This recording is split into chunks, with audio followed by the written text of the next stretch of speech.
Hey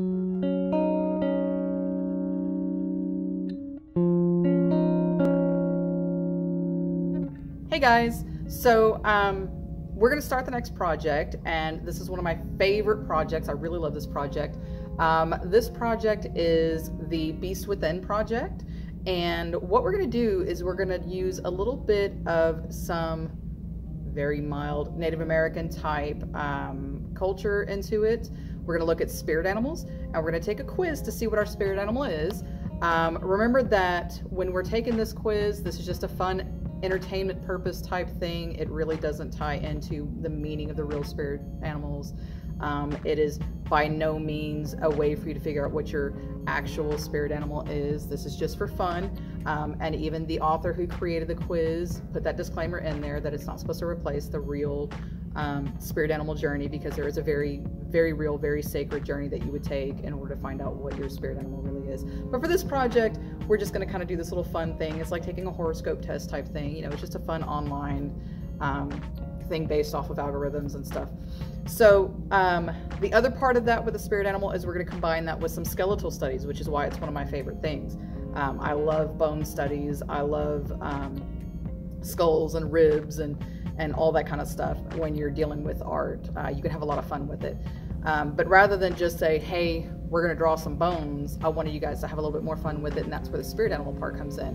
And we can talk about how you can combine that in a little bit. But first, we can't do this without the help from our little friend, Buddy. So Buddy's going to help us, and we're going to talk about the 5 different areas that I want you guys to focus on when you do this project, okay? Because you have to have at least one of these 5 different areas so that we're not kind of cheating the system and making it a little bit too easy. I do want you to think about complicating a little bit. He's getting a little bit close over here. So I'm going to talk a little bit more about those 5 areas. Okay, there are 5 areas that I'm going to get you guys to choose from. You have the head. You can do all different kinds of angles of the head. He does have eyes in there. They're not coming out. Buddy's eyes don't come out, but I don't want you drawing the eyes in there unless you do something a little bit different with it. You can include part of that spine line coming down if you wanted to. The second area that you can choose from would be the rib cage area. You can go from the front side. You can go from the back side. You could even get really creative if you wanted to and go up inside the rib cage and do something with that. You've got the third area that you can choose from, which would be the pelvic area. So you've kind of got the front. You can sort of see the tailbone through that opening. You can see where the legs connect up. You can go from the back side of that. Taking things from a different angle is kind of nice too. You don't always want to be directly on top of something, making it perfectly symmetrical. We see flaws a lot more when you do that. You can select the hand. Lots of details there. We cannot pose our hands from this. This is Budget Buddy. He doesn't like to bend his fingers. So what you could always do is use that as a reference. And then you could come in and for your actual one, change the pose, whatever you want to do with those hands. And just use this as your guideline here for what those bones are going to look like inside of it and how they're connected. So we do have that flexibility, but not on the sculpture itself. And then the last area that you can choose from would be the feet. And it'd be kind of the same thing here. We can't really pose these feet. They do have a little bit of flexibility in the ankle area. So if you wanted to kind of bend it that way, you could for your photo, but you're not going to get the same kind of flexibility that a real foot has. There are a lot of different joints inside your feet that allow movement, and it's just not going to happen in the sculpture.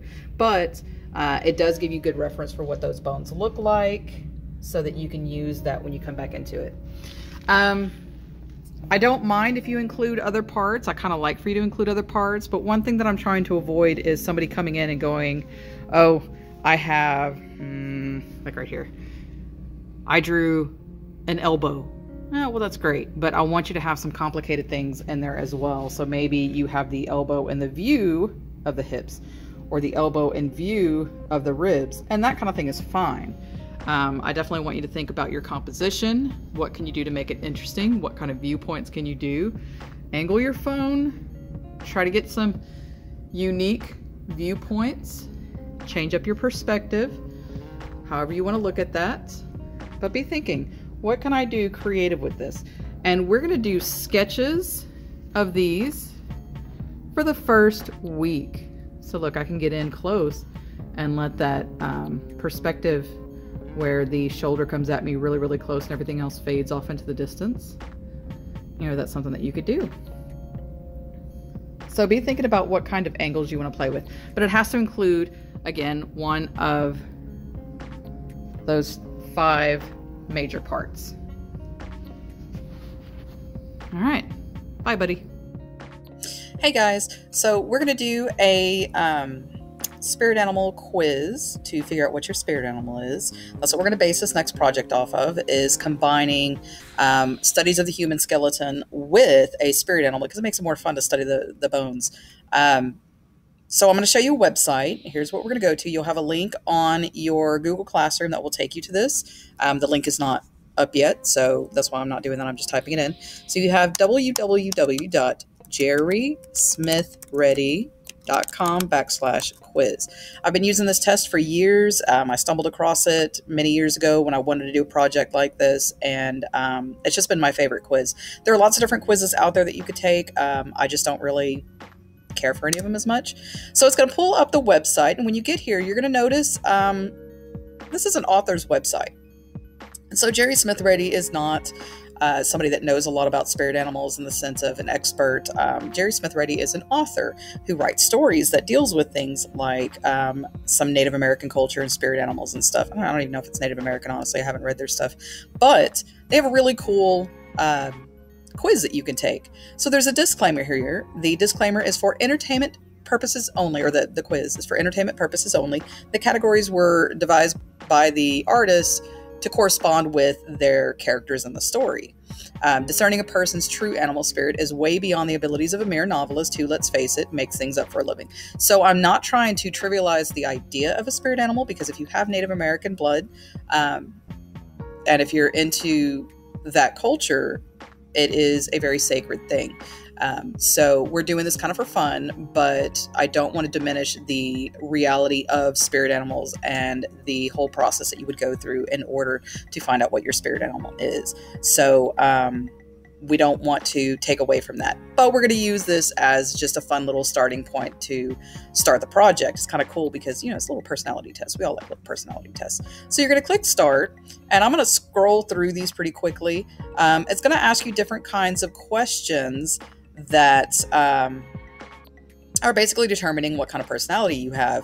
Are you somebody that enjoys humor? Are you more serious? Are you someone that stands up for yourself? Do people like to come to you for advice or not really? What are your hobbies? It's going to ask you if you're a crowd person, not a crowd person, how you feel about love, what kind of sports you like to watch. This has actually changed over the years for me. I kind of like watching football now that my son's in football, and soccer, all that kind of fun stuff. What do you do at a party? Favorite subject? Mine's art, of course. How would you feel if your job required you to relocate? I'm a little iffy on this one, but you know, I tend to pick this answer right here. Head versus heart. How gullible are you? Be honest. If you fall for things, you know, let them know. How family oriented are you? Leader or follower? And then favorite animal story. I don't really like animal stories that much. So I always end up somewhere in the bird category. I end up being an owl, or I end up being a hawk. No matter what I've done, even if I've changed my answers just a little bit here and there, like I used to like watching figure skating more than football. Now I'm actually kind of understanding football since my son's in it. So I do that now. So it showed me as an owl. It's kind of a cool way for us to figure out what kind of spirit animal you have so that you can use it as a jumping point. Now, do you absolutely have to use the animal that you get? No. But especially for those of y'all that are like, hey, I don't really know what I am. I don't know what I want to do. This is a great way to get started. So you guys take that quiz and then you will be able to get a starting point for your project. Your objectives for this assignment. Objective 1. Build on familiarity of weighted line and varied line quality. Objective 2. Experiment with color theory. Choose color families for desired effects. Objective 3. Create a conceptual self-portrait by integrating bones and spirit animal. So what are we going to do with our spirit animal? We can start by looking at pictures and getting a good variety, and you can look at those characteristics within the animal itself. You could possibly look at the habitat of the animal. Maybe you could incorporate that into your picture. Always looking at the bones, the skulls, the whole skeletal structure. What does your animal look like without its fur or feathers? These could also give you ideas. Maybe we look at certain characteristics of the animal itself. Does it have wings? Can you incorporate that? Look at the claws or the feet.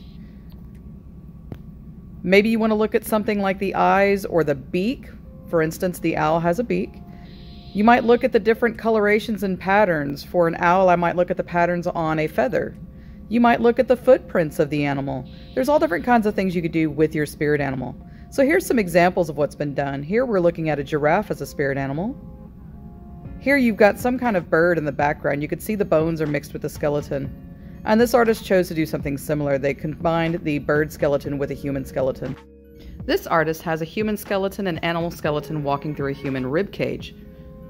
And then this idea is pretty cool, having your animal associated with the skull coming out of the skull, used as a hat. Here we have some artworks from students. These were done a few years ago. This artist chose to create like the painted hands look over the skull. This artist had playful things going on inside of a rib cage. And this artist had her animal inside of the skull. Clothing change. Okay, so Buddy's here with me, and we want to let you know that we're going to be using, I think we're going to use some colored chalk to do this project. So we're going to work on a full sheet of paper. It's been a while since I've had you work on a full-size page. And things to keep in mind when we're working with chalk. You've used a little bit of chalk before in class, so you know that the precise tiny little lines are hard to work with. So you want to make sure that things that you're drawing are big enough to allow the chalk to kind of get in there and move around a little bit. We're going to play with different colors though. I'm going to let you choose your color families and things. We could talk about some color families in class. You can kind of choose warm colors or cool colors, or if you want to create some nice pop, you can do some complementary colors, which are across from each other on the color wheel. We reviewed a little bit of this earlier in the year. So yeah, plan to get messy. We're going to have a good time. Like I said, the first week, what we're going to do is we're going to go over and look at the different parts. You're going to pick different areas from those 5 areas. You're going to do some skeletal sketches the first week. So every day you'll come in and sketch a different part of the body or a different angle. So if you want to focus only on ribs, that's fine, but it needs to be 5 different angles of the ribs that you're looking at. That way you can choose what you think is your best work and use that in your recreation for combining the animal parts and everything into it. This project will probably take us a little while. I would guess at least 3 weeks, maybe more, because there's going to be a lot of thought process that goes into it and a lot of research and studying with your animal. And hopefully you have a good time with it though. It's a pretty fun project. It's one of my favorites, and the kids really like what they do when they put their heart into it. It's kind of a cool project. And it allows you to be creative. It's not just copying something you see, but allowing your imagination to come in and trying to combine and create different elements and have a little bit of fun with that. So I can't wait to see what you guys make. I'm looking forward to this project, and yeah, let's do this.